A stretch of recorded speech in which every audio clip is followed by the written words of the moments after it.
Hey, what's up everybody? Justin here to review you the House of the Dead beat 'em up spin-off, Zombie Revenge. While the franchise has largely been famous as an arcade shooter, in addition to having a typing spin-off, which I will be reviewing along with the original House of the Dead games for a later date, Sega made a beat 'em up spin-off with Zombie Revenge, as I mentioned before, which I'll now get into.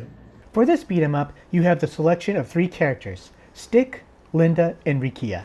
And since I played the Japanese version of this game, I can't really speak beyond this, but while Stick and Linda will speak their dialogue in English, Rikia, being a Japanese character, will speak his dialogue in Japanese. Are we still following this guy? He's the one making the zombie. To catch him, we have to follow.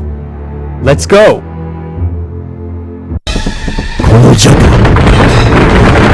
I don't know if this still holds true for the international releases as well, but either way, the English voice acting is still consistently cheesy as portrayed in the original shooting game series.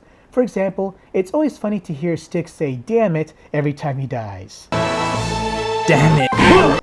Thankfully, the home console release allows you to set the number of continues from 0 to infinity or free play. The game has a few modes such as an arcade, original, training, boss fights, and versus modes. The arcade mode speaks for itself, but the original has you playing the arcade mode for the most part, but it has a weapons mode where the weapons are more powerful, and there's also a mode where you're just fighting bare-fisted is more emphasized. The training mode requires you to have lots of memory space on your VMU, so I was unable to access that for this review. And the rest of the modes more or less speak for themselves.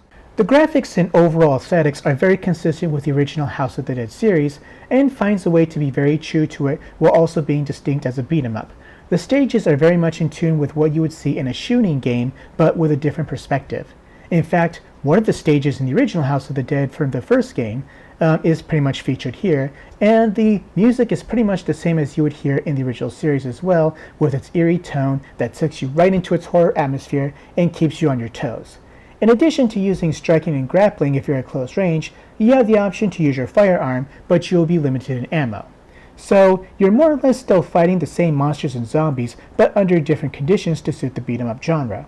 The controls are straightforward and are quite easy to figure out. In this game, any contact or strike from an enemy will poison you, so you'll have to find an antidote to cure you. And like in the original games, you can find temporary power-up weapons such as shotguns and machine guns for extra firepower.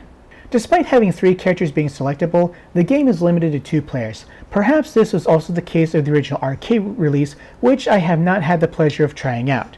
Perhaps next time I go to Retro Arcade, I'll be on the lookout and confirm for myself. This is one of those beat-em-up games where you get more out of when you play 2 players. Playing by yourself does feel like you're playing an arcade version of a survival horror for sure, but 2 players will definitely make the experience more rewarding, both internally and externally. This is definitively a true at-home arcade experience, which can be a double-edged sword. If I were reviewing this game upon its initial release, I would say this game is certainly worth a weekend rental, but if you can find this at a reasonable price range of, let's say, $25 or less, I say go for it. I wouldn't put this on, let's say, the level of, let's say, Streets of Rage or Dynamite Deca, but if you're looking for something distinct in its own way and want something you can play with your friends, siblings, or whoever, then Zombie's Revenge might be up your alley.